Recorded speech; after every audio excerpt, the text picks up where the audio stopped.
Isang mapagpalang araw po sa inyong lahat, mga minamahal naming tagapakinig. Sa bawat kwento ng pag-ibig may mga kabanatang hindi natin inaasahan.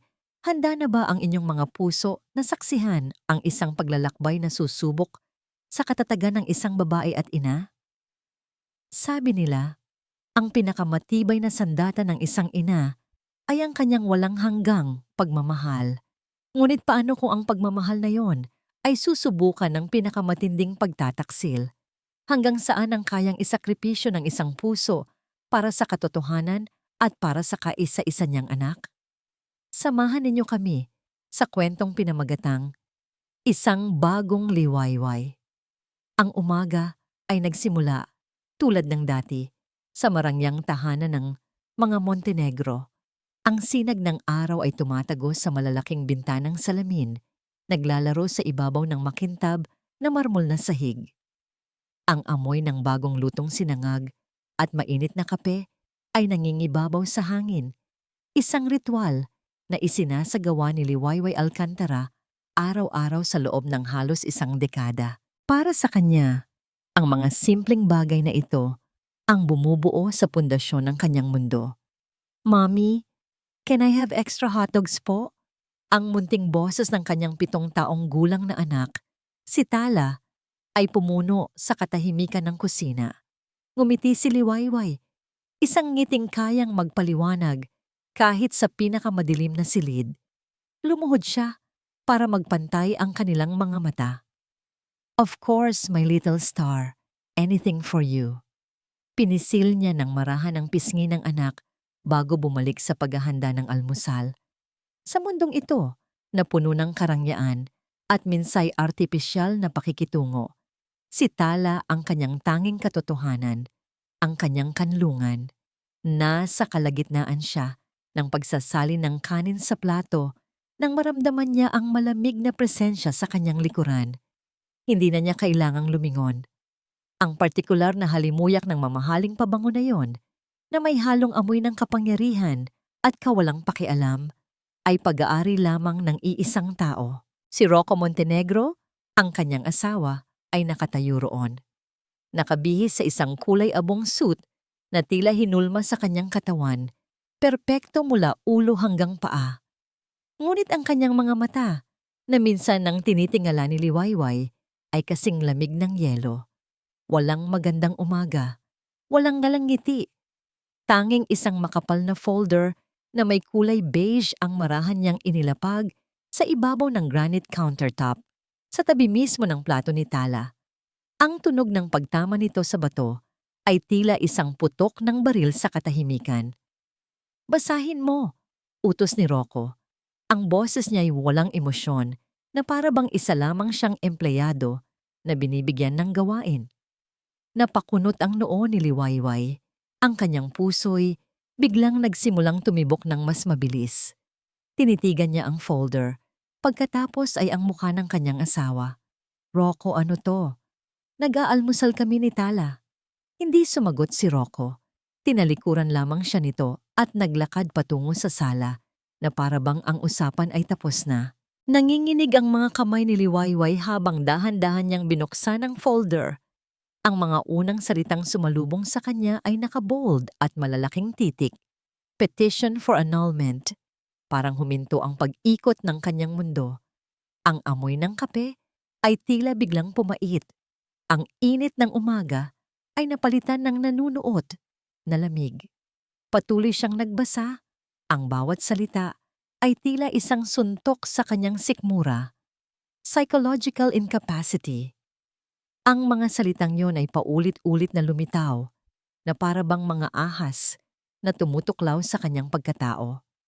Ngunit ang pinakamasakit ay ang mga sumunod na pahina. Mga akusasyon, mga kasinungalingan na binuo para wasakin siya. Isang listahan ng kanyang di umano'y mga pagkukulang bilang asawa, at ang pinakamasaklap sa lahat, bilang isang ina. Negligent, irresponsible, unfit mother. Ang mga salitang iyon ay lumabo sa harap ng kanyang mga mata habang namumuo ang mga luha. Paano? Paano nagawa ni Rocco ito? Ang babaeng inilalarawan sa papel na ito ay hindi siya. Siya na isinuko ang kanyang sariling mga pangarap para maging isang full-time na ina. Siya na ang bawat paghinga ay para kay Tala. Naramdaman niya ang isang maliit na kamay na humawak sa kanyang damit. Pagtingin niya sa ibaba, nakita niya ang nag-aalalang mukha ng kanyang anak. "Mommy, why are you crying?" tanong ni Tala. Ang inosenteng tinig nito ay isang matalim na punyal sa kanyang puso. Hindi niya masagot.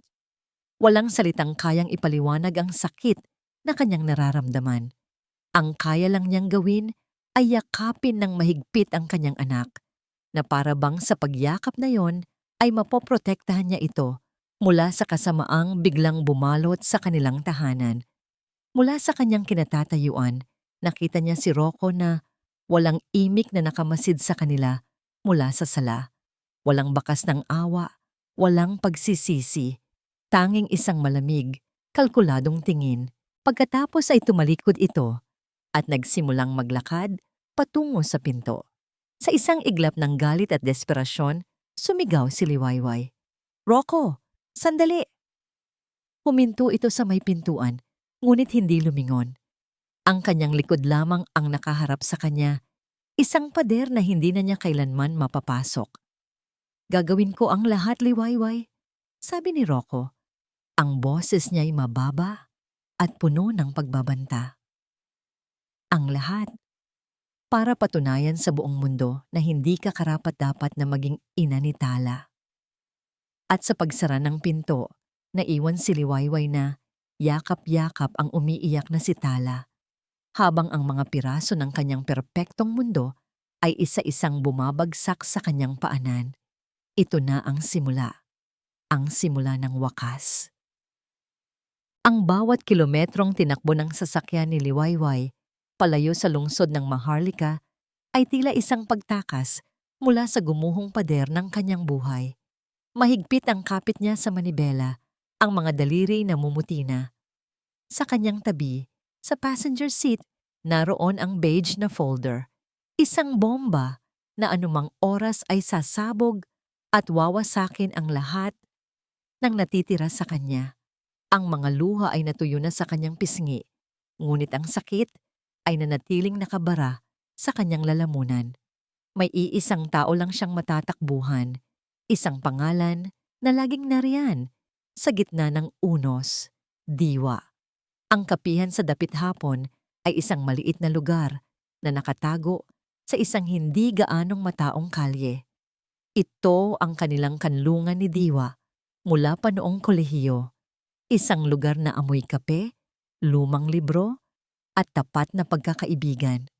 Pagpasok ni Liwayway, agad siyang sinalubong ng pamilyar na ngiti ng barista, ngunit ang kaya lang niyang isukli ay isang pilit na tango. Sa isang sulok, naghihintay na si Diwa Cruz.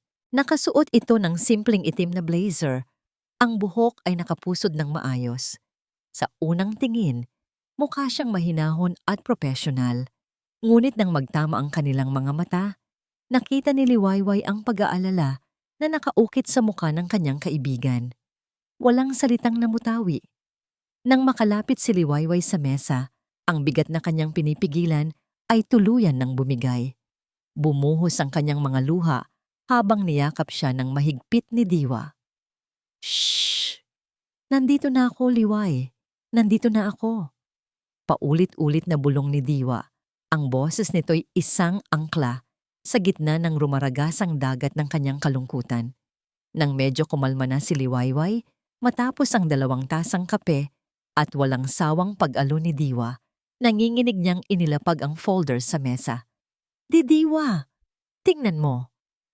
Ang pagiging kaibigan ni Diwa ay pansamantalang napalitan ng pagiging abogado. Isinuot niya ang kanyang salamin, ang kanyang mukha ay naging seryoso. Dahan-dahan niyang binuklat ang bawat pahina, ang kanyang mga mata ay mabilis na gumagalaw. Sinusuri ang bawat salita, bawat parirala. Habang nagbabasa si Diwa, isang maliit na usbong ng pag-asa ang nagsimulang tumubo sa puso ni Liwayway. Si Diwa ang pinakamatalino at pinakamatapang na taong kilala niya. Kung may sino mang makakatulong sa kanya, si Diwa iyon. Marahil ay may paraan pa. Marahil ay kaya nilang labanan ang mga kasinungalingang ito. Ito ay kalokohan, sabi ni Diwa. Ang kanyang boses ay mahinahon, ngunit may bahid ng galit. Psychological incapacity? Liway, kilala kita. Kung mayroon mang psychologically incapacitated dito, siya iyon. Ngunit habang lumalalim ang pagbabasa ni Diwa, napansin ni Liwayway ang pagbabago sa ekspresyon nito. Ang galit sa kanyang mga mata ay napalitan ng pagkunot ng noo. Mas bumagal ang kanyang pagbabasa. Kinuha niya ang isang ballpen at nagsimulang bilugan ang ilang mga numero at pangalan sa mga kalakip na financial statements. Liway, tanong ni Diwa, hindi inaalis ang tingin sa mga papel. Kailan mo huling tiningnan ang mga joint bank account ninyo? Natigilan si Liwayway. Hindi ko na matandaan. Si Rocco ang laging nag-aasikaso ng lahat ng iyan. Sabi niya, para hindi na ako ma-stress. Ang mga salitang iyon ay tila abo sa kanyang bibig. Ang pagtitiwalang ibinigay niya ng buong buo. Bumuntong hininga si Diwa at ipinagpatuloy ang pagsusuri. Pagkatapos ng ilang minuto, ng nakakabinging katahimikan, marahan niyang itinulak ang isang pahina ng bank statement sa harap ni Liwayway. Tingnan mo to, sabi niya. Tumingin si Liwayway. Ito ay isang statement mula sa kanilang pangunahing joint savings account. Ang kanyang mga mata ay nanlaki sa gulat nang makita niya ang nakasulat sa ilalim. Current balance.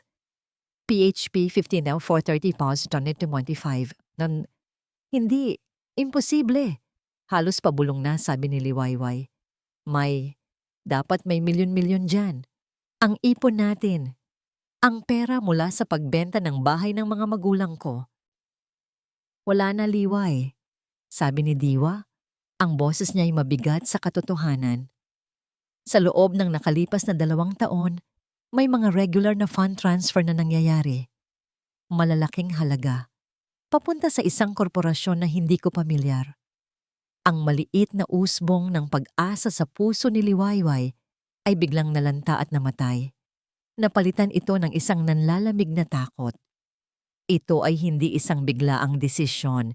Hindi ito resulta ng isang simpleng alitan. Ito ay isang plano, isang masusing kalkuladong plano na matagal nang isinasagawa sa kanyang likuran. Diwa, anong gagawin ko? Hikbi ni Liwayway, ang kanyang boses ay basag. Wala na akong pera. Paano ko lalabanan? Paano ko bubuhayin si Tala? Hinawakan ni Diwa ang kanyang mga kamay. Makinig ka sa akin, Liway. Hindi lang ito laban para sa kustodya ni Tala. Binubura ka niya.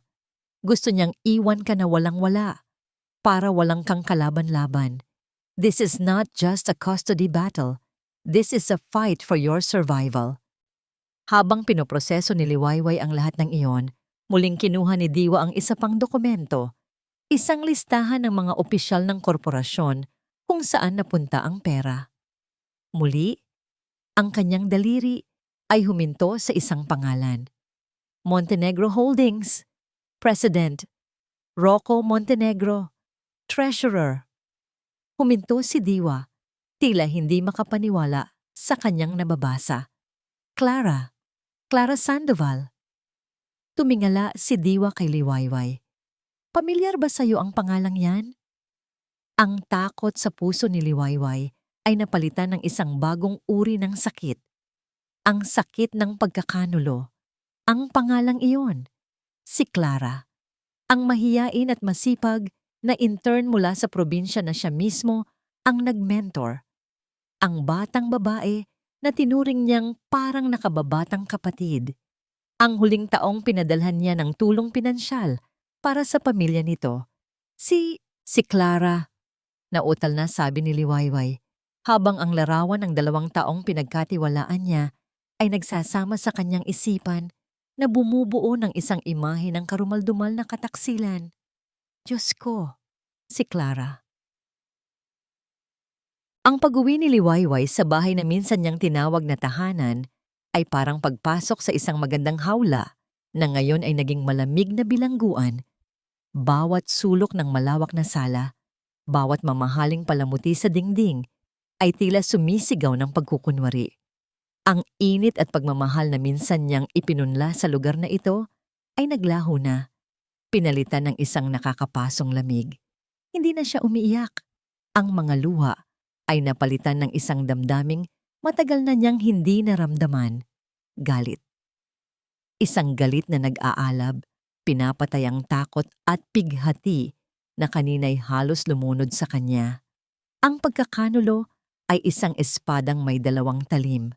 Ang isa ay mula sa kanyang asawa at ang isa pa, na mas masakit at mas malalim ang pagkakabaon, ay mula sa taong tinuring niyang kapatid. Umupo siya sa isa sa mga mamahaling sofa. Ang kanyang likod ay tuwid na tuwid. Sa kanyang isipan, paulit-ulit niyang nakikita ang mukha ni Clara, ang mahiyain, halos hindi makabasag pinggan na dalagita na dumating sa opisina ni Rocco bilang isang intern. Naalala niya kung paano niya ito tinulungan, binigyan ng mga luma niyang damit na pang-opisina at kung paano niya ito isinama sa mga pananghalian para hindi ito mapag-isa. Naalala niya ang mga kwento ni Clara tungkol sa hirap ng buhay sa probinsya at kung paano niya ito binigyan ng malaking halaga para sa gamot ng kanyang ina. Mga kasinungalingan. Lahat pala ay kasinungalingan. Naghihintay siya. Sa bawat pagpatak ng orasan, lalong tumitibay ang kanyang determinasyon. Kailangan niyang marinig mula mismo kay Rocco. Kailangan niyang makita sa mga mata nila ang katotohanan. Ilang oras ang lumipas bago niya narinig ang ugong ng sasakyan ni Rocco sa garahe. Bumukas ang pinto. Ngunit hindi lang isang pares ng yabag ang kanyang narinig sa marmol na sahig. 2. At doon, sa ilalim ng arko ng kanilang sala, tumambad sa kanya ang isang imaheng hinding-hindi niya malilimutan. Si Rocco, nakatayo roon na may ngisi sa kanyang mga labi. At sa tabi nito, nakakapit sa braso niya na para bang pag-aari niya ito, ay si Clara. Ang dating simpleng intern ay wala na. Ang nasa harap niya ngayon ay isang babaeng nakasuot ng isang mamahaling pulang bestida, may bitbit na designer bag, at ang kanyang mukha ay napapalibutan ng kumpiyansa na tila ninakaw mula mismo kay Liwayway. Napatayo si Liwayway. Ang kanyang mga kamao ay nakakuyom sa kanyang tagiliran. Anong ginagawa niya rito? Tanong sinanmo niya. Ang kanyang boses ay nanginginig sa pinipigilang galit. Tumawa si Rocco, isang tawang walang kagalakan. Bakit, Liway? Hindi mo na ba nakikilala si Clara? Nakalimutan mo na ba ang alaga mo? May halong pang-uuyam sa kanyang tono. Ang tanong ko, anong ginagawa niya sa pamamahay ko? Giit ni Liwayway. Ang kanyang tingin ay matalim na nakapako kay Clara na biglang yumuko na para bang nahihiya. Pamamahay natin. Pagtatama ni Rocco habang hinihila si Clara palapit sa kanya. At narito siya dahil dito na siya titira, kasama ko. Ang bawat salita ay isang dagok. Ang pera, Rocco, sabi ni Liwayway. Ang kanyang boses ay halos isang pabulong na sigaw. Ang lahat ng ipon natin, ang perang pinaghirapan ko, nasaan na? Nasa tamang kalagyan, sagot ni Rocco. Walang bahid ng pagsisisi. Ininvest ko. Isang investment para sa kinabukasan ko. Kinabukasan namin ni Clara. Muli niyang tiningnan si Liwayway mula ulo hanggang paa. Huwag ka nang magpanggap na inosente, Liwayway. Matagal ka nang nagbubulag-bulagan. O sadyang ganyan ka lang talaga. Walang alam. Doon na bumigay ang lahat ng pagpipigil ni Liwayway. Hinarap niya si Clara. At ikaw, sigaw niya. Ang kanyang boses ay umalingaw-ngaw sa buong kabahayan.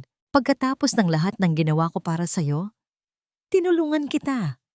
Tinuring kitang kapatid. Ganito ang isusukli mo sa akin? Ahas ka. Manggagamit. Nagsimulang umiyak si Clara. Mga luhang buwaya na dumadaloy sa kanyang mga pisngi. Hindi ko sinasadya, Ate Liway, sabi niya sa pagitan ng mga hikbi. Mahal ko po talaga si Rocco. Hindi namin napigilan ang nararamdaman namin. Ngunit si Rocco ang sumagot para sa kanya. Tama na yan, Clara. Hindi mo kailangang magpaliwanag sa kanya. Humarap siya kay Liwayway. Tapos na tayo. Hindi mo ba maintindihan? Ikaw ang nakaraan. Si Clara ang nangayon at ang kinabukasan. Kaya kung pwede lang, umakyat ka na sa taas at mag-empake ng mga gamit mo. Hindi ako aalis sa bahay na ito. Hindi kita pinapaalis sa bahay, sabi ni Rocco. Ang kanyang boses ay naging mas malamig pa. Pinapaalis kita sa kwarto natin. Mag-empake ka. Sa guest room ka na matutulog. Simula ngayon, ito na ang kwarto ni Clara. Iyon na ang huling patak. Ang huling pagyurak sa kanyang pagkatao. Sa isang iglap, ang lahat ng galit, sakit, at pagkakanulo ay nagsama-sama at nag-umapaw. Sa isang mabilis na kilos na hindi niya inasahan mula sa sarili, lumapit si Liwayway at isang malakas na sampal ang dumapo sa pisngi ni Rocco. Pak! Ang tunog ay umaling-aungaw sa katahimikan. Hindi nagalit si Rocco. Dahan-dahan lamang niyang hinawakan ang kanyang namumulang pisngi. Pagkatapos, isang nakakakilabot ng ngisi ang gumuhit sa kanyang mga labi. Tiningnan niya si Liwayway. Ang kanyang mga mata ay nangaasar, nagtatagumpay. Sige lang, sabi niya. Ang boses niya ay mahina, ngunit puno ng lason. Gawin mo pa. Ang lahat ng ito ay madodokumento. Ang lahat ng ito, Liwayway, ay ipipresenta ko sa korte. Ang paboritong kulay ni Tala ay dilaw. Kulay ng araw, ng paborito niyang bestida, at ng mga bituin na iginuguhit niya sa kanyang kwaderno. Ngayong araw, hawak niya ang kanyang dilaw na krayola. Sinusubukang iguhit ang kanilang pamilya. Isang malaking bahay, isang masayang araw. Si Mommy, nakangiti. Si Daddy, katabi ni Mommy. At siya, nasa gitna, hawak ang kanilang mga kamay. Ngunit ang nangiti sa kanyang iginuhit ay parang mali. Hindi ito ang nangiting nakikita niya kay Mommy sa mga nakalipas na araw. Ang nangiti ni Mommy ngayon ay laging may kasamang tubig sa kanyang mga mata. At si Daddy, hindi na niya maalala kung kailan niya huling nakitang ngumiti si Daddy ng totoo. Pinunit ni Tala ang papel. Kumuha siya ng bago. Sinubukan niyang muli. Ngunit sa tuwing iguguhit niya ang mukha ni Daddy, ang guhit ay nagiging isang tuwid na linya lamang. Isang galit na linya. Pinunit niyang muli ang papel. Sa pagkakataong ito ay mas maliliit na piraso at itinago sa ilalim ng kanyang unan. Ang bahay nila ay hindi na masaya. Tahimik.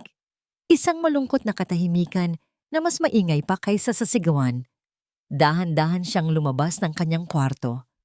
Ang malawak na pasilyo ay tila mas humaba. Walang tugtog, walang tawanan. Narinig niya ang mahinang kaluskos mula sa dating kwarto ni na Mommy at Daddy. Sumilip siya sa bahagyang nakabukas na pinto. Nakita niya si Mommy. Dahan-dahan nitong tinutupi ang kanyang mga damit at inilalagay sa isang maleta. Hindi ito ang maletang ginagamit nila kapag nagbabakasyon. Iba ito. Nakita niyang huminto si Mommy, hinawakan ng isang picture frame sa tabi ng kama, ang litrato ng kasal nila ni Daddy, at tahimik na umiyak. Walang tunog, mga luha lang ang bumabagsak. Hindi maintindihan ni Tala. Aalis ba si Mommy? Iiwan na ba siya? Gusto niyang pumasok at yakapin ito, ngunit ang kanyang mga paa ay tila nakapako sa sahig. Nakita niyang isinara ni Mommy ang maleta. Hinila ito palabas ng kwarto at dinala hindi sa hagdan pababa, kundi sa guest room sa dulo ng pasilyo. Mas lalong naguluhan si Tala. Bakit doon matutulog si Mommy? Ang guest room ay para sa mga bisita. Si Mommy ay hindi bisita. Naisip niya si Daddy. Nasaan si Daddy? Marahil ay kaya ni Daddy na ayusin ang lahat. Marahil ay kaya niyang pabalikin si Mommy sa dati nilang kwarto. Naglakad siya patungo sa kabilang dulo ng pasilyo, kung saan naroon ang opisina ni Daddy. Ang pinto ay bahagyang nakabukas din. Mula sa siwang, naririnig niya ang boses ni Daddy. Hindi ito ang boses na ginagamit ni Daddy kapag binabasahan siya ng kwento. Iba ito. Mahina, ngunit mabilis, at may halong galit. "I don't care how you do it," sabi ni Daddy sa kausap nito sa telepono. "I need more evidence, kahit anong ebidensya na magpapatunay na pabaya siya." Sumilip si Tala. Nakatalikod si Daddy sa pinto. Nakatingin sa malaking bintana na tanawang hardin. Ang isang kamay nito ay nasa bulsa habang ang isa ay mahigpit na nakahawak sa kanyang cellphone. "O, yung mga pictures pagpapatuloy nito. Maghanap ka pa.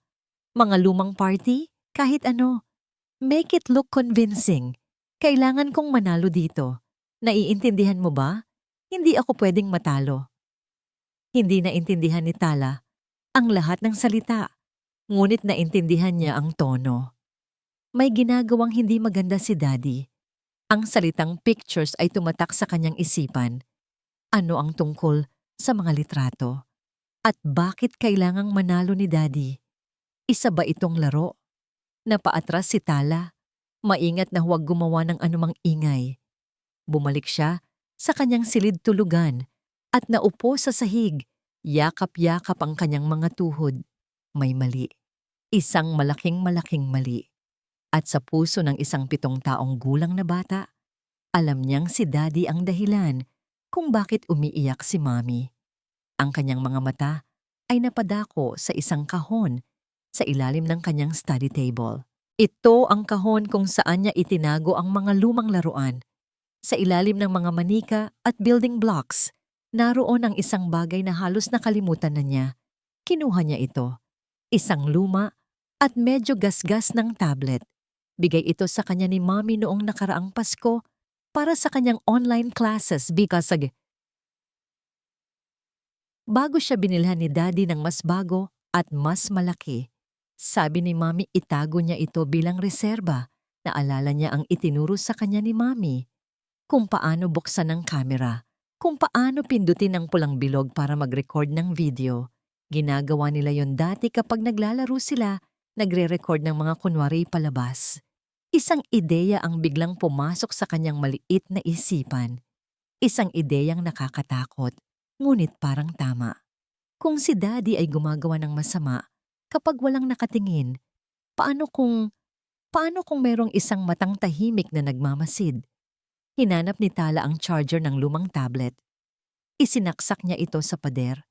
Sa likod ng kanyang kama kung saan hindi ito madaling makita. Isang maliit na ilaw ang umilaw sa screen. Gumagana pa.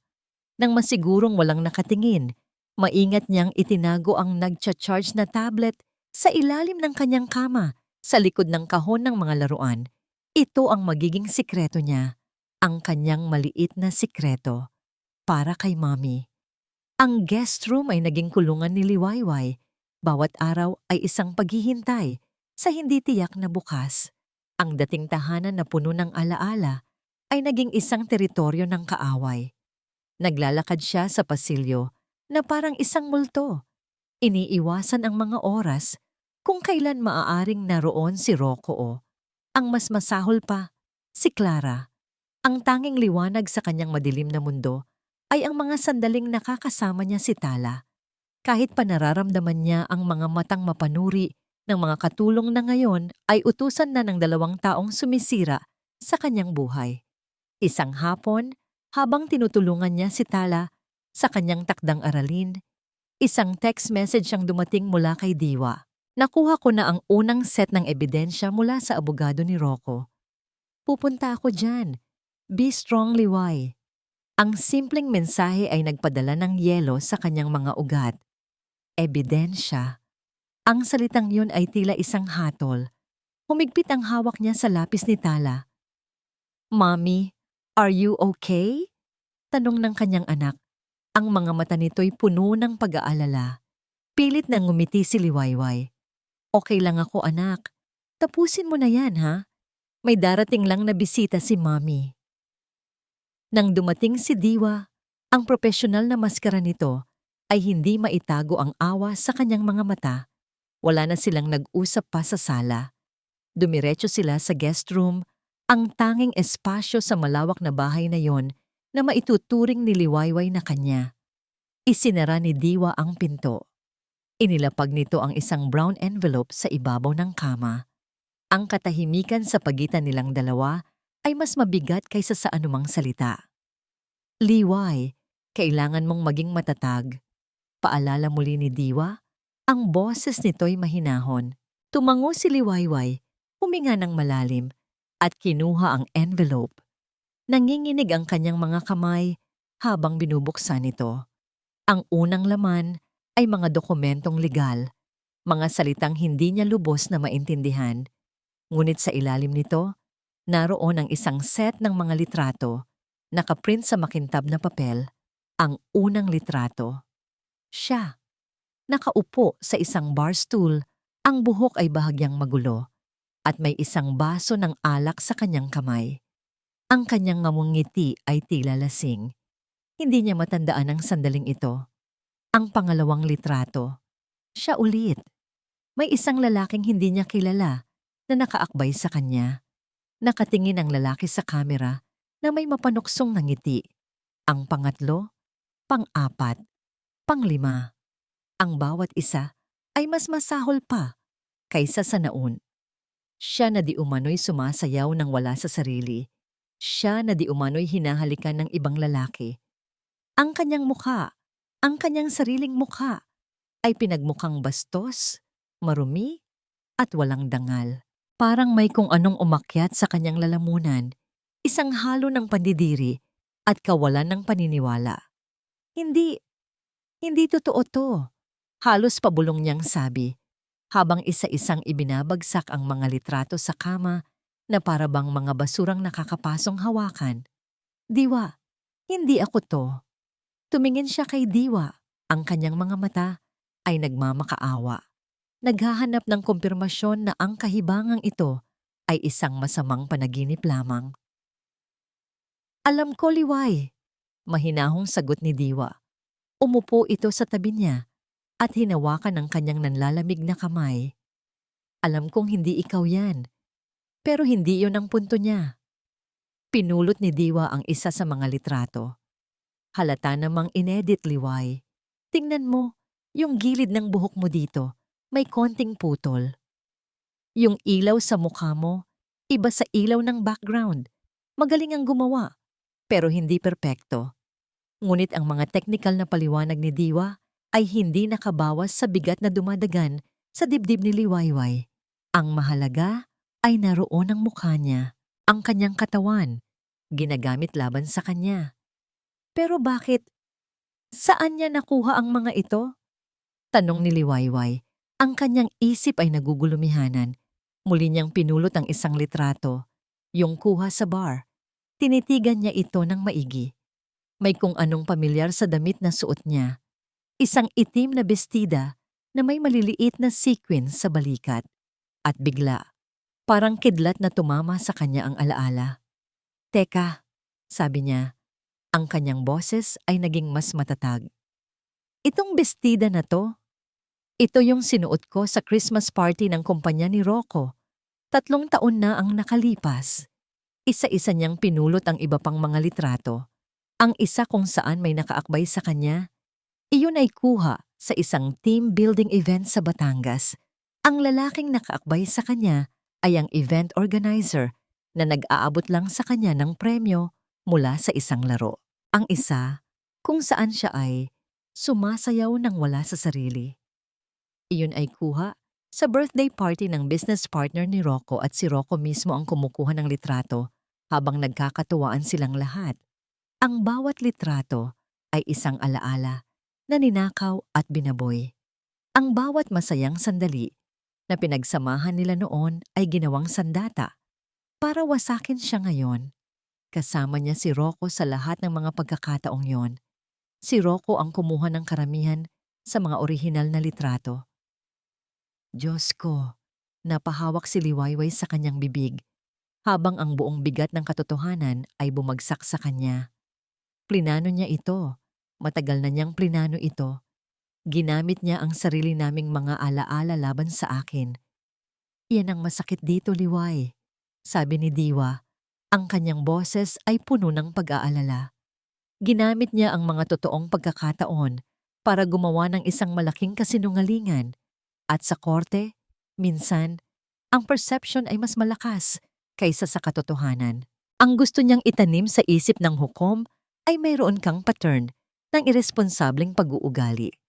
Ang pandidiri ay napalitan ng isang nanlalamig na kawalan ng pag-asa. Paano niya lalabanan ang isang halimaw na kayang gawin ito? Isang taong kayang yurakan ang kanilang pinagsamahan sa ganitong paraan? Habang si Liwayway ay nakatitig sa kawalan, may isa pang dokumento na inilabas si Diwa mula sa envelope. Mas manipis ito. Isang pahina lamang. At may isa pa. Malungkot na sabi ni Diwa. Dumating ito kanina sa opisina ko. Iniabot niya ang papel kay Liwayway. Nakasulat sa itaas ang sagisag ng Republika ng Pilipinas. Ito ay isang opisyal na dokumento. Isang summon. Isang patawag mula sa korte. Ano to?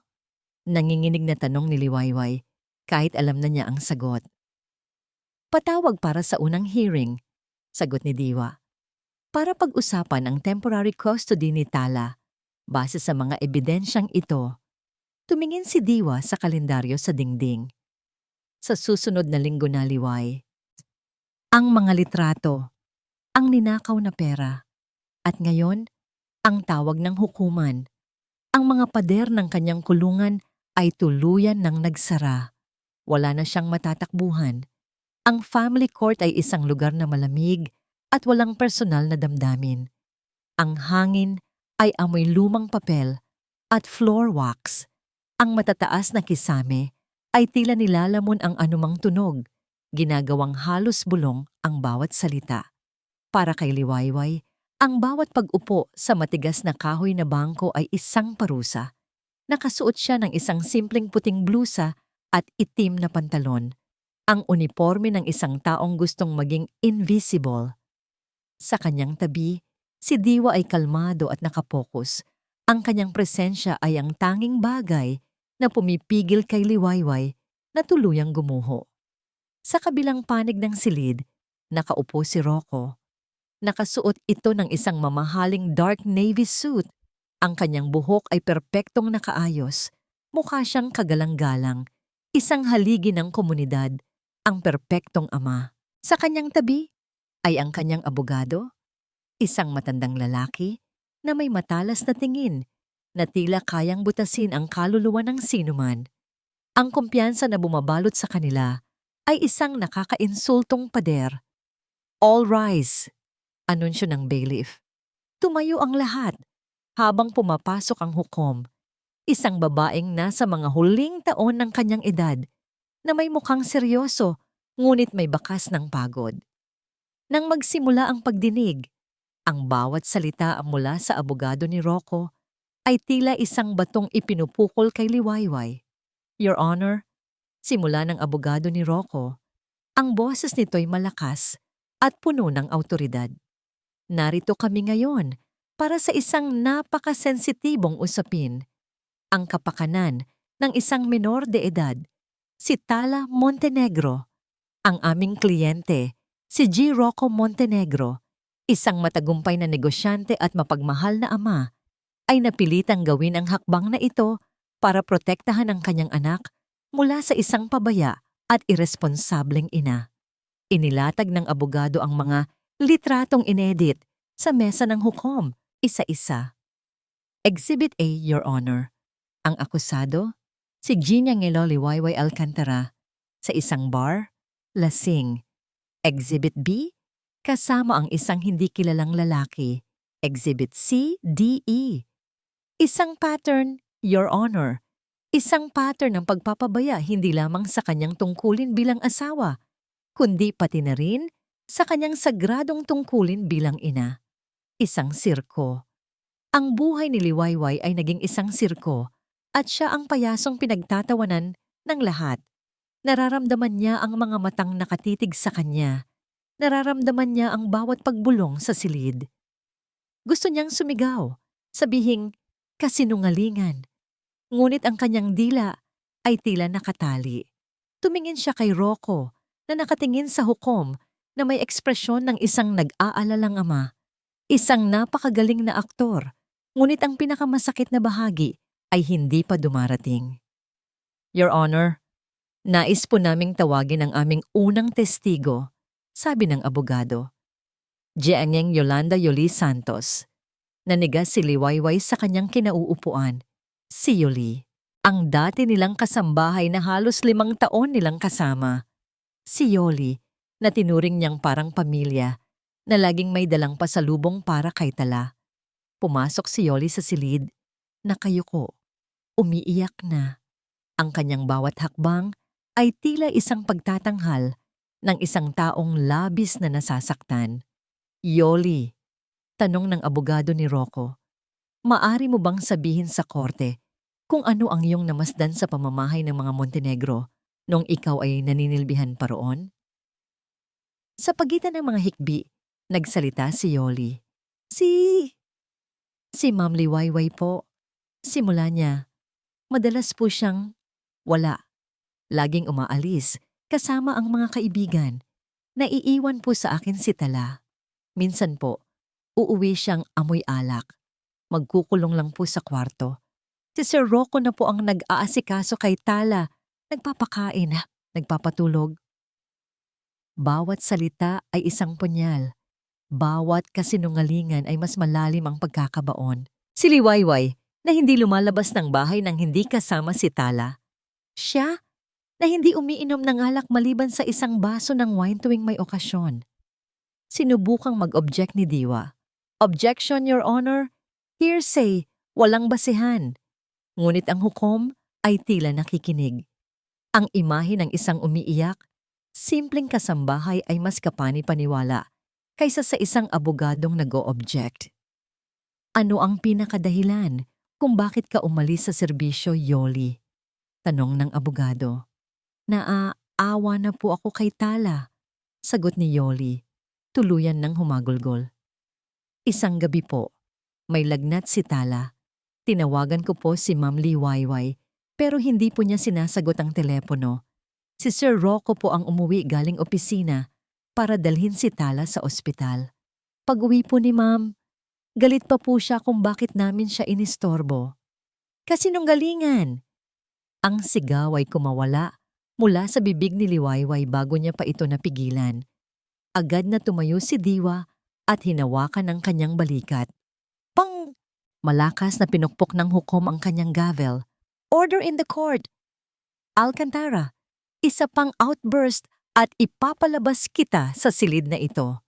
Napaupo si Liwayway, ang kanyang mukha ay nag-iinit sa hiya. Natalo na siya.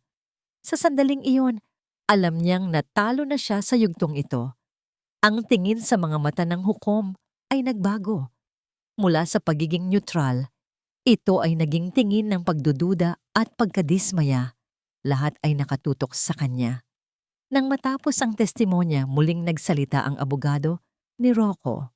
Your Honor, base po sa mga ebidensya at testimonya, malinaw na ang pananatili ni Tala sa piling ng kanyang ina ay maglalagay sa bata sa alanganin.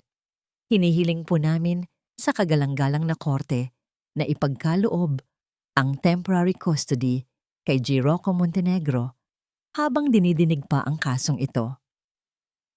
Ang ilang minutong paghihintay sa desisyon ng hukom ay parang isang walang hanggang pagdurusa.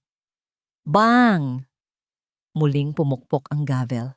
Base sa mga ebidensyang iprinisinta ngayong araw, nagsimula ang hukom, ang kanyang mga mata ay nakatingin kay Liwayway. Ang korte na ito ay nag-aalala sa agarang kapakanan ng bata. Upang masigurado ang kanyang kaligtasan, pansamantalang ipinagkakaloob ang sole custody ni Tala Montenegro sa kanyang ama, si G. Rocco Montenegro. Gumuho ang mundo ni Liwayway. Ang ina, si Gingering Liwayway Alcantara. Pagpapatuloy ng hukom, ang bawat salita ay isang pako sa kanyang kabaong. Ay pinahihintulutan lamang ng supervised visitation, 2 beses sa isang linggo, sa loob ng 4 na oras bawat pagbisita hanggang sa susunod na pagdinig. Supervised visitation, parang isang kriminal, parang isang panganib sa sarili niyang anak. Sa pagpukpok ng gavel sa huling pagkakataon, nakita ni Liwayway ang tingin ni Rocco mula sa kabilang panig ng silid. Hindi ito tingin ng isang nag-aalalang ama. Ito ay tingin ng isang taong nanalo. Isang tingin ng purong tagumpay. Ang apartment na nakuha ni Diwa para kay Liwayway ay maliit at malinis. Amoy bago pang pintura ang mga pader. At ang sahig na gawa sa kahoy ay makintab. Ngunit para kay Liwayway, ang bawat sulok nito ay sumisigaw ng isang salita. Kawalan. Walang mga larawan sa dingding. Walang maliliit na bakas ng sapatos sa sahig. Walang halakhak ng isang bata na umaalingaw sa pasilyo. Ang katahimikan ay isang mabigat na kumot na bumabalot sa kanya. Halos hindi siya makahinga. Ilang araw siyang nagkulong. Ang bawat umaga ay isang paalala ng kanyang pagkatalo. Ang bawat gabi ay isang imbitasyon sa mga bangungot kung saan nakikita niya si Tala na unti-unting lumalayo sa kanya. Ang desisyon ng korte ay isang tatak na nakatatak sa kanyang noo. Unfit mother. Isang kasinungalingan na naging katotohanan sa mata ng batas. Dumating ang araw ng kanyang unang supervised visit. Pakiramdam niya ay isa siyang dayuhan na kailangang humingi ng permiso para makita ang sarili niyang dugo at laman. Ang lugar na napagkasunduan ay isang pampublikong parke sa lungsod ng Maharlika. Isang lugar na puno ng masasayang pamilya. Isang malupit na kabalintunaan. Nauna siyang dumating. Ilang minuto pa, isang itim na SUV ang huminto. Bumaba si Rocco mula sa driver's seat, binuksan ang pinto sa likod at lumabas si Tala. Sa likod nito ay isang babaeng hindi pamilyar kay Liwayway, malamang ay ang social worker na itinalaga ng korte. Nang makita ni Tala si Liwayway, tumakbo ito palapit. Mami! Yumuko si Liwayway para salubungin ang yakap ng kanyang anak. Hinigpitan niya ang pagkakayakap dito. Ninamnam ang amoy ng buhok nito. Ang init ng maliit nitong katawan. Sa sandaling iyon, nawala ang lahat. Ang korte, si Rocco ang sakit. Sila lang dalawa ang nag-e-exist sa mundo. I miss you so much, my little star. Bulong niya sa buhok ng anak. I miss you too, Mommy. Sagot ni Tala. Ang kanilang sandali ay pinutol ng isang magalang ngunit matatag na pag-ubo.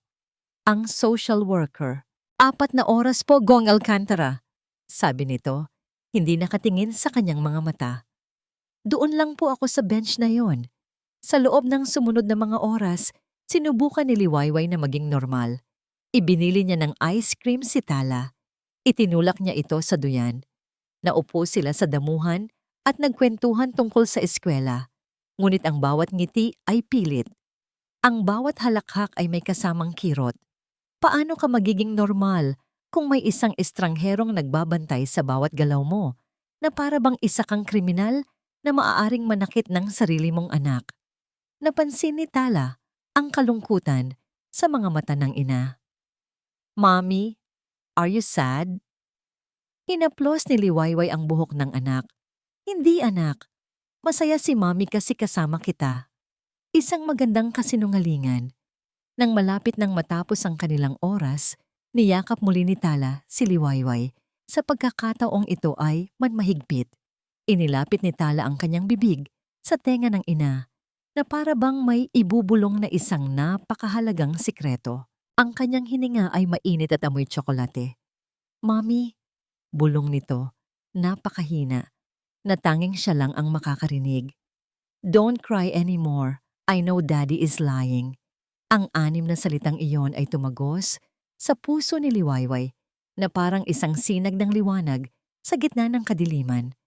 Hindi niya alam kung paano nalaman ng anak o kung ano ang eksaktong alam nito. Ngunit sa sandaling iyon, hindi iyon mahalaga. Ang mahalaga ay ang tiwala sa boses ni Tala. Ang pananampalataya sa kanyang mga mata. Isang luha ang pumatak mula sa mata ni Liwayway, Ngunit hindi ito luha ng kalungkutan. Ito ay luha ng pasasalamat, ang pag-asa. Ang kanyang anak, ang kanyang munting bituin, ay naniniwala sa kanya.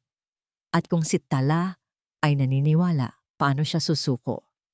Time's up, Ging Alcantara. Ang boses ng social worker ay muling pumutol sa kanilang sandali.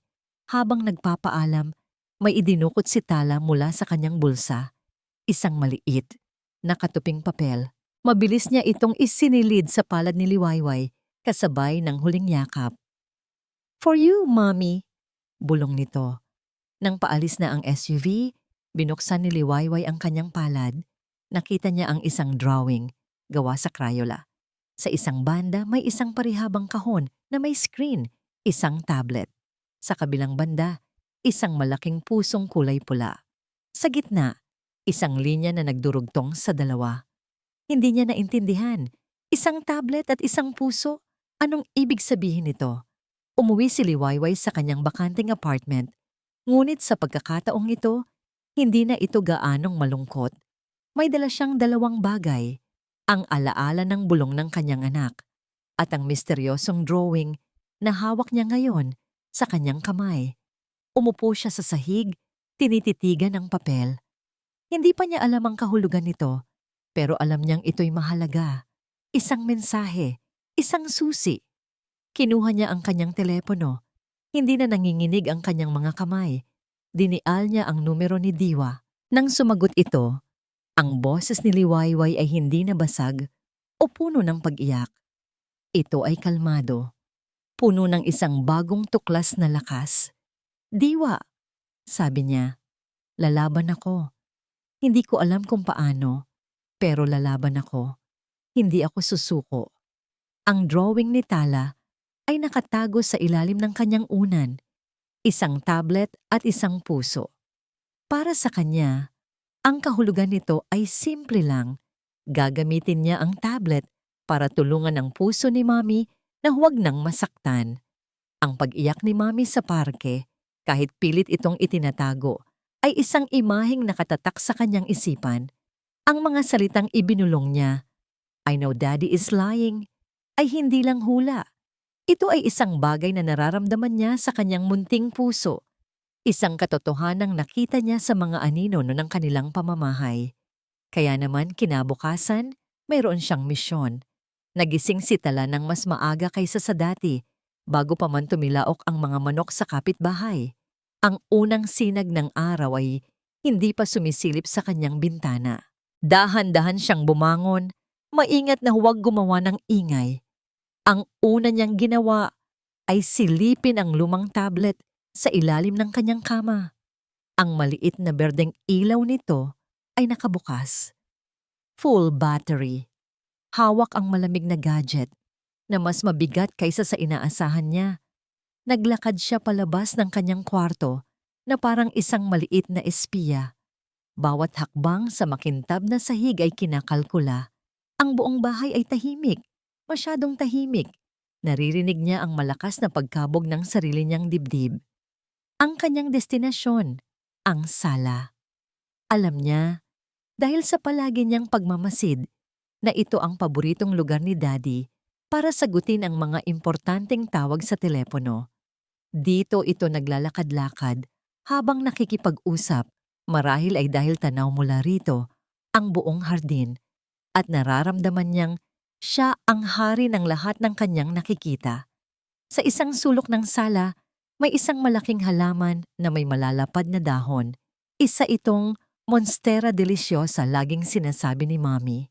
Para kay Tala, ang mga dahon nito ay parang malalaking payong, isang perpektong taguan. Dahan-dahan niyang inilapag ang tablet sa sahig sa likod mismo ng malaking paso ng halaman. Maingat niyang binuksan ang camera app, siniguradong nakatutok ito sa video mode. Ipinatong niya ito nang bahagyang nakasandal sa paso. Tinitiyak na ang lente ay nakatutok sa gitna ng sala kung saan madalas tumayo ang kanyang ama. Pagkatapos, pinindot niya ang pulang bilog na record button. Isang maliit na pulang tuldok ang kumurap sa screen. Ang patibong ay handa na. Ngayon, Ang pangalawang bahagi ng plano, ang pain. Huminga siya ng malalim at naglakad patungo sa hagdan. Daddy! Tawag niya. Sinisikap na gawing normal at inosente ang kanyang boses na para bang kagigising lang. Daddy, can you help me po? Ilang sandali pa, narinig niya ang pagbukas ng pinto ng master's bedroom. Lumabas si Rocco, hindi pa nakabihis pantrabaho. Suot lamang ang isang itim na silk robe. Ang kanyang buhok ay magulo pa. Tala, ang aga mo naman. What is it? Tanong niya. Ang kanyang boses ay may bahid ng pagkainis. My toy po, the blue car. I think it's under my bed but I can't reach it. Sabi ni Tala.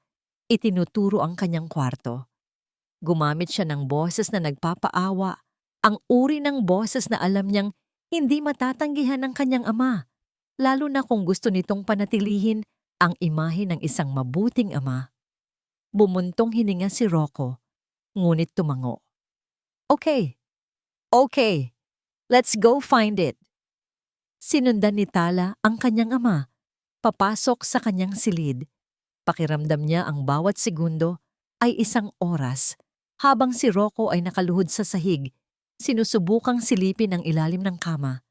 Ginawa ni Tala ang lahat para patagalin ang oras. Maybe it's on the other side, Daddy, sabi niya. Lumipat si Rocco sa kabilang panig. Daddy, can you check behind the toy box din po? Tala, I'm already looking. Just be quiet for a second. Medyo inis nang sabi ni Rocco. Ang kanyang boses ay bahagyang tumaas. Habang abala si Rocco sa paghahanap sa isang laruang alam ni Tala na wala naman doon dahil nasa loob ito ng kanyang aparador. Ang eksaktong bagay na hinihintay ni Tala ay nangyari. Ring! Ring! Ang pamilyar na tunog ng cellphone ni Rocco ay umalingaw-ngaw mula. Sa sala, agad na napatayo si Rocco. Wait here, sabi niya kay Tala na may halong pagmamadali sa kanyang boses. Don't move. Mabilis siyang lumabas ng kwarto. Naiwan si Tala. Mag-isa. Pinakiramdaman niya. Ang kanyang puso ay kumakabog na parang tambol. Nagbilang siya sa kanyang isipan. 1, 2, 3. Narinig niya ang boses ni Rocco mula sa sala. Hello? Mahina nitong sabi. Pagkatapos ay mas malakas na. Clara, napatawag ka?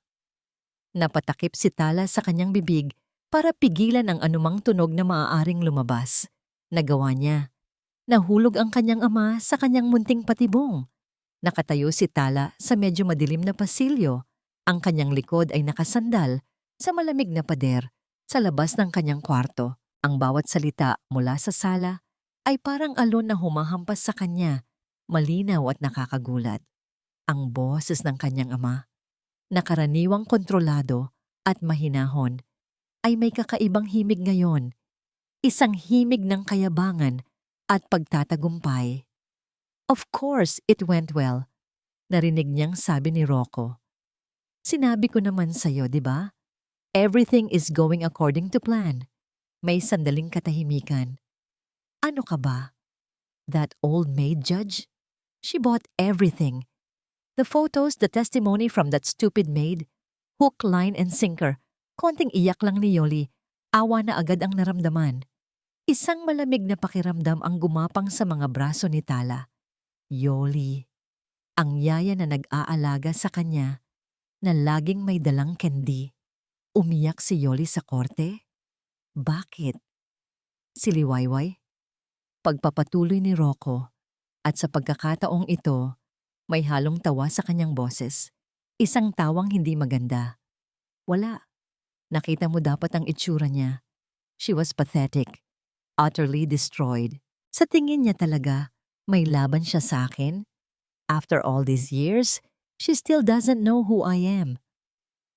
Ang salitang pathetic ay umikot sa isipan ni Tala. Iyon ba ang tingin ni Daddy kay Mommy? Don't worry about Tala, sabi ni Rocco, at ang puso ni Tala ay tila huminto sa pagtibok. The court gave me temporary custody. Halos hindi na nga niya makikita ang bata. By the time this is all over, Liwayway will have nothing. No money, no daughter. At tayo ang magkakaroon ng lahat. Kasabay ng mga salitang yon, narinig ni Tala ang isang matalas na tunog, ang pagtama ng isang baso sa isang kahoy na mesa. Kailan pa? Tanong ni Rocco, na para bang sinasagot ang isang tanong mula sa kabilang linya. Matagal na, Clara. Matagal ko nang gustong umalis sa kasal na to. At pagkatapos, sinabi ni Rocco ang mga salitang tuluyang dudurog sa anumang natitirang pagtingin ni Tala sa kanya bilang isang bayani. Mahal? Mahal ko ba siya? Tumawa ulit si Rocco, mas malakas ngayon. Are you kidding me? Hindi ko kailanman minahal si Liwayway. I married her for her family's money and that's it. Yung pamilya niyang wala na ring silbi ngayon. She was just a stepping stone. A very convenient, very naive stepping stone. At ngayon, tapos na ang silbi niya. Stepping stone. Isang batong tinatapakan. Sapat na ang narinig ni Tala. Kailangan na niyang kunin ang tablet bago pa matapos ang tawag. Dahan-dahan, na parang isang anino, gumapang siya pabalik sa sala. Ang araw ng huling pagbisita, bago ang pinal na pagdinig ay dumating. Ang tensyon ay halos hinihiwa ng kutsilyo. Nagkita sila sa parehong parke, kasama ang parehong social worker na may malungkot na mga mata. Si Liwayway ay pagod na pagod, sa pisikal, mental at emosyonal. Ilang gabi na siyang hindi makatulog ng maayos. Ang tanging nagpapatibay sa kanya ay ang drawing ni Tala, na palagi niyang daladala sa kanyang pitaka. Sa pagkakataong ito, si Tala ay mas tahimik kaysa sa dati. Ang kanyang mga mata ay tila may daladalang bigat na hindi angkop sa isang bata. Are you okay, my little star? Tanong ni Liwayway, hinahaplos ang pisngi ng anak. Tumangulang si Tala. Sa buong 4 na oras, halos hindi ito humiwalay sa kanya. Laging nakayakap, laging nakahawak sa kanyang kamay. Nang oras na para umalis, habang nagpapaalam, may kakaibang ginawa si Tala. Habang nakayakap ito ng mahigpit, naramdaman ni Liwayway ang isang matigas at parihabang bagay na idinidikit nito sa kanyang likod. Itinutulak papasok sa kanyang maluwag na tote bag. Nagulat siya sa kilos na yon, ngunit bago pa siya makapagsalita, inilapit ni Tala ang bibig nito sa kanyang tenga. Manood ka nito, Mami! Bulong nito. Ang boses ay halos hangin lang, puno ng pagmamadali at pag-aalala. Please, para sa atin. Pagkatapos ay mabilis itong kumalas sa yakap, hindi man lang lumingon pabalik at tumakbo patungo sa naghihintay na si Rocco at sa social worker. Naiwan si Liwayway na nakatayo. Ang puso niya ay kumakabog. Ang isip ay nalilito. Naramdaman niya ang bigat ng kung anuman ang inilagay ng anak sa kanyang bag.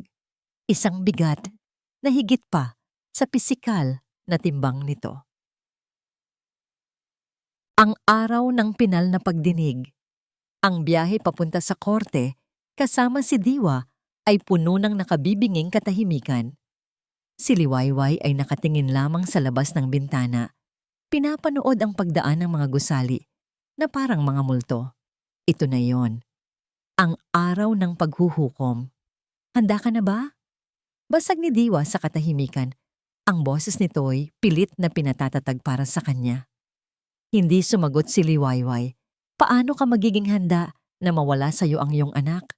Habang nasa biyahe, ang kanyang kamay sa loob ng tote bag ay dumapo sa malamig at pamilyar na bagay.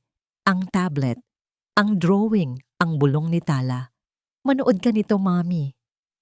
Diwa, sandali, sabi niya. Kinuha niya ang lumang tablet. Gasgas na ang screen at ang case nito sa likod ay may sticker pa ng paboritong cartoon character ni Tala. Ito pala yon, ang kahulugan ng drawing. Nanginginig ang kanyang mga kamay habang pinipindot ang power button. Bumukas ang screen. Walang masyadong laman. Walang mga laro. Walang mga app. Tanging isang video file lamang ang nakasave sa home screen na may pangalang para kay Mommy. Nagkatinginan sila ni Diwa.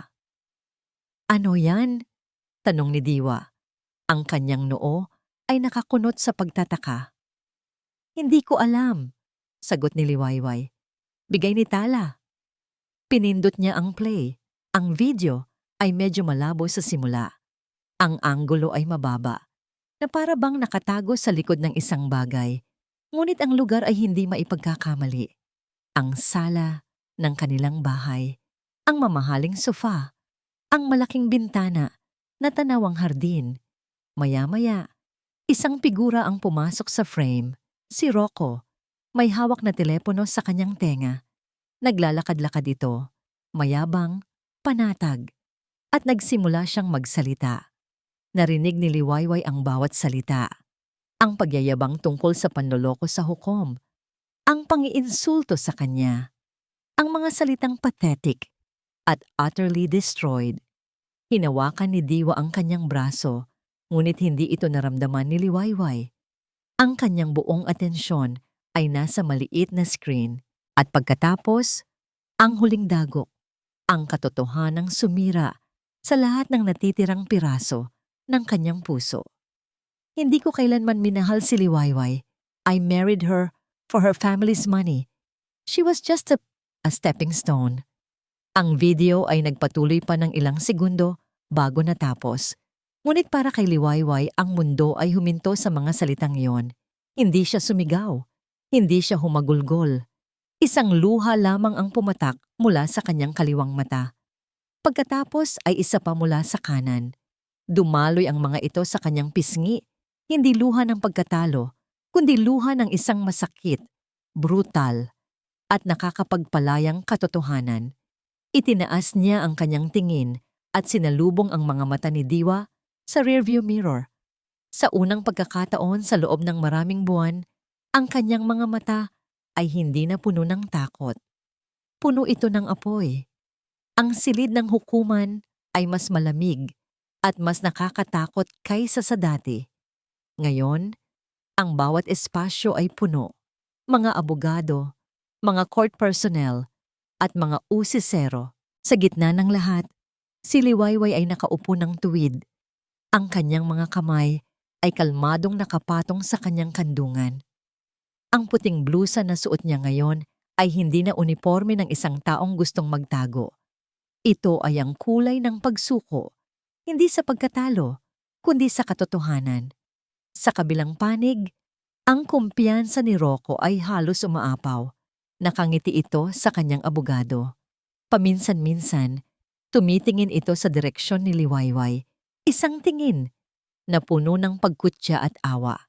Sa likod niya, sa upuan ng mga manonood, nakaupo si Clara, nakasuot ng damit na tila mas mahal pa kaysa sa lahat ng damit ni Liwayway na pinagsama-sama. Sila ang larawan ng tagumpay. Nagsimula ang pagdinig. Muling inilatag ng abogado ni Rocco ang kanilang mga ebidensya, ang mga litrato, ang testimonya ni Yoli, ang mga financial records na nagpapakitang si Rocco ang stable na magulang. Ang bawat salita ay isang pamilyar na sampal, ngunit ngayon, hindi na ito masakit. Ang mga kasinungalingan ay nawalan na ng talab. Ang katotohanan ay nasa kanyang tote bag, naghihintay. Your Honor, pagtatapos ng abogado ni Rocco sa kanyang mahabang pananalita. Malinaw pa sa sikat ng araw, ang kapakanan ni Tala Montenegro ay masisiguro lamang sa pangangalaga ng kanyang ama.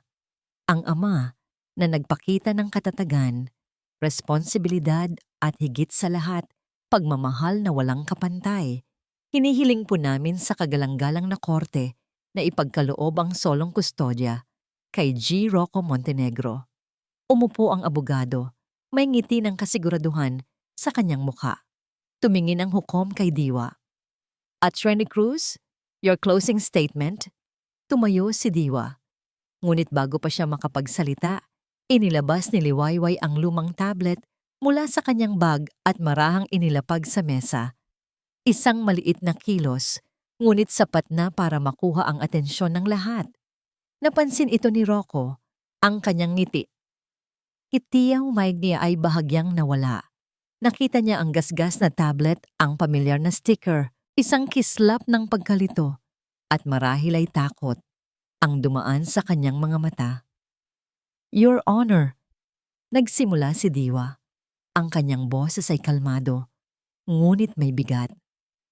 Sa loob ng mahabang panahon, nakinig tayo sa isang kwentong maingat na binuo para siraan ang isang ina at yurakan ang kanyang pagkatao.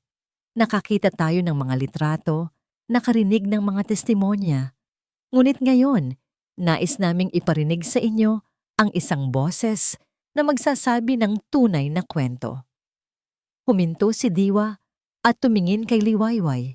Tumango si Liwayway. Your Honor, bago po kami magbigay ng aming huling pananalita, mayroon po kaming isang bagong ebidensya na nais ipresenta sa korte. Isang ebidensya na hindi maipagkakaila.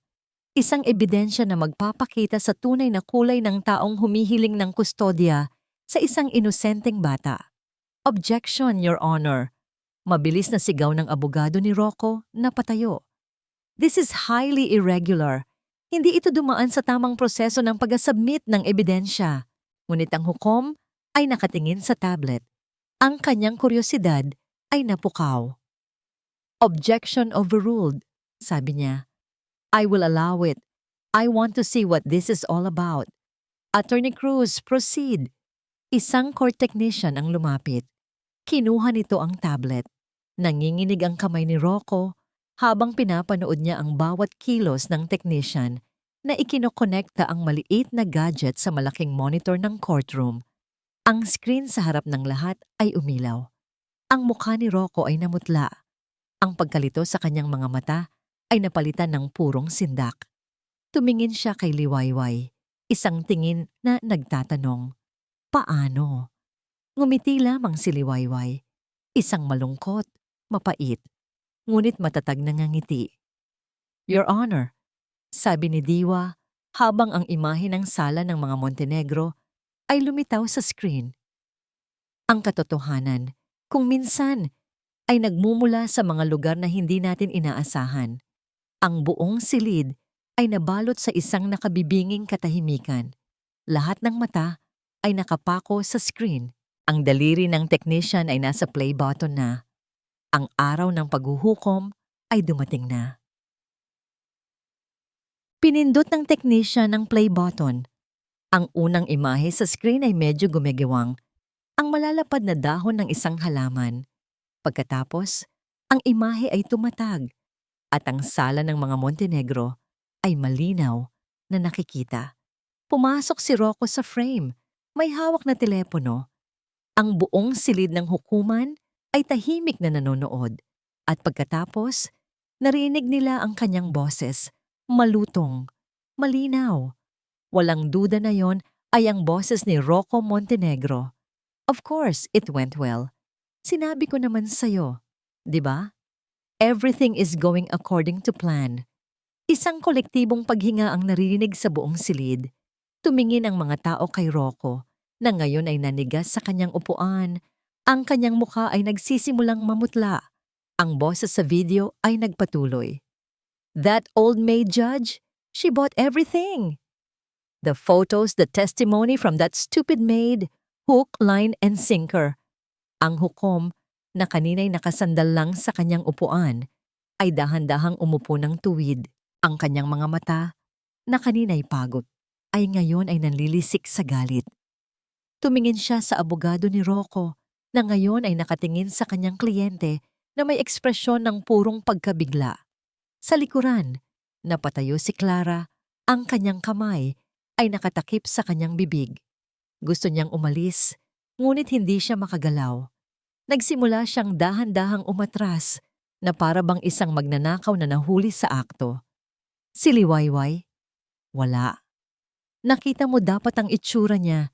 She was pathetic, utterly destroyed. Hindi kumurap si Liwayway. Pinapanood lamang niya ang pagbagsak ng lalaking sumira sa kanya. Hindi na nararamdaman ng sakit, tanging ang lamig lamang ng katotohanan. Your Honor, objection! Sigaw ni Rocco. Sa wakas ay nakahanap ng boses na patayo.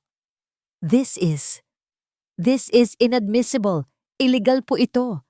Sinira po nila ang privacy ko. Pang!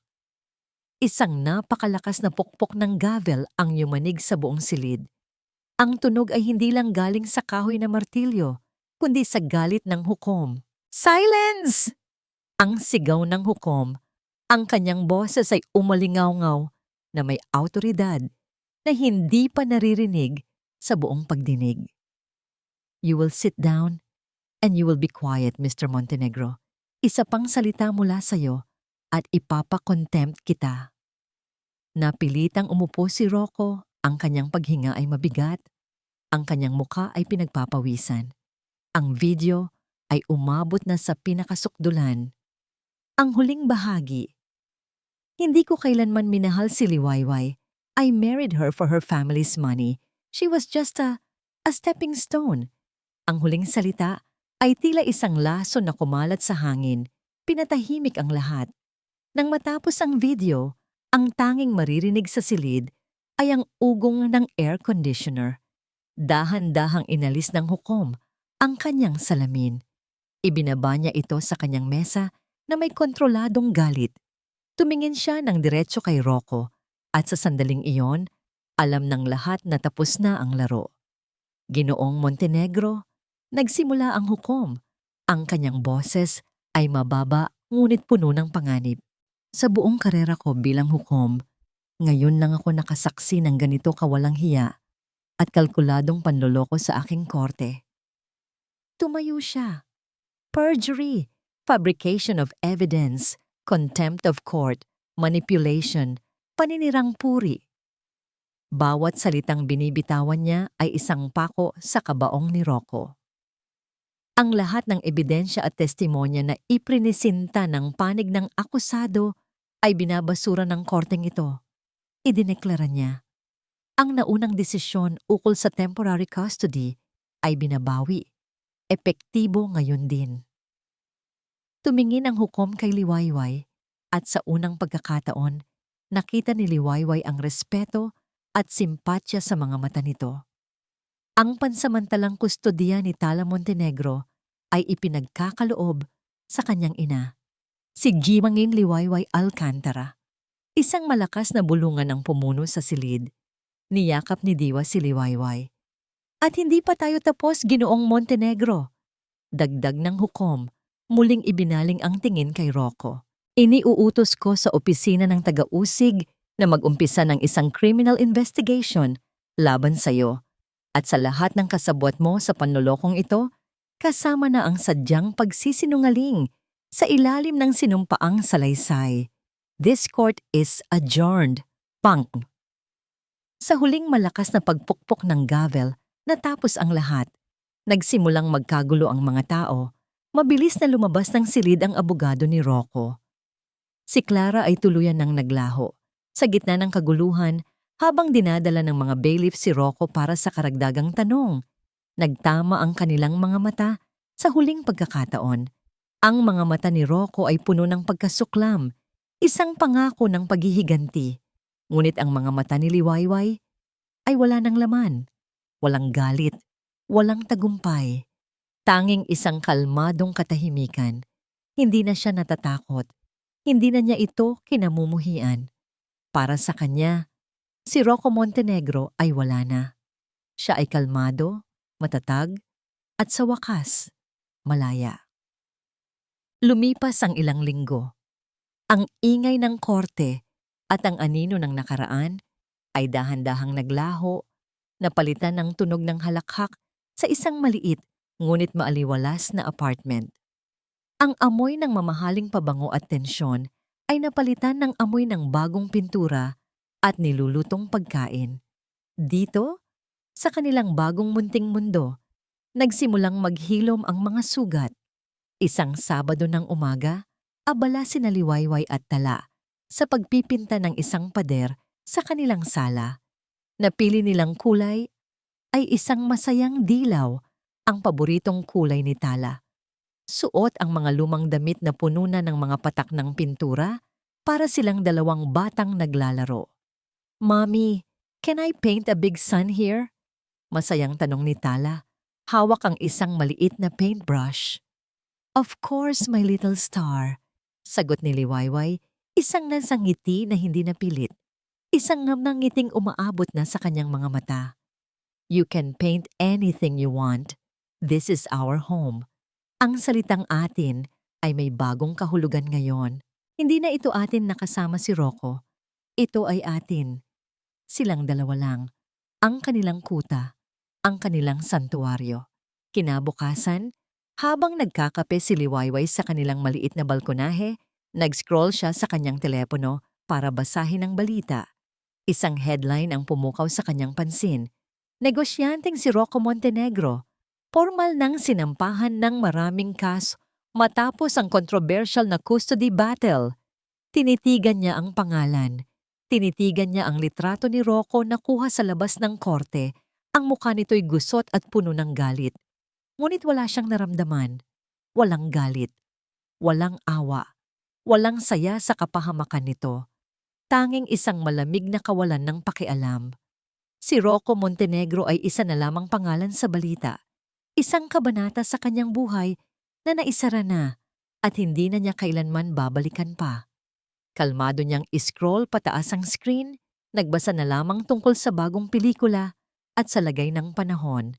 Isang hapon, isang sorpresang bisita ang dumating. Si Diwa, may dalang isang malaking cake na may nakasulat na, "Congratulations on your new beginning." Para sa pinakamatapang na babae at sa pinakamagaling na batang espiya na kilala ko. Bati ni Diwa habang niyayakap ang mag-ina. Nagtawanan silang tatlo sa maliit na sala, kumakain ng cake na para bang ito ang pinakamasarap na pagkain sa buong mundo. "Kamusta na ang kaso?" tanong ni Liwayway kahit pa alam na niya ang sagot. "Wala na siyang lusot, Liway," sabi ni Diwa. Testigo ang buong korte sa ginawa niya at si Yoli, umamin na rin sa lahat. Binayaran daw siya ng malaking halaga. Haharapin din niya ang kasong perjury. Sabi ko naman sa'yo, walang nananalo sa panloloko. Tumango si Liwayway. Ngumiti siya, isang tunay na ngiti ng pasasalamat. "Salamat, Diwa. Sa lahat-lahat.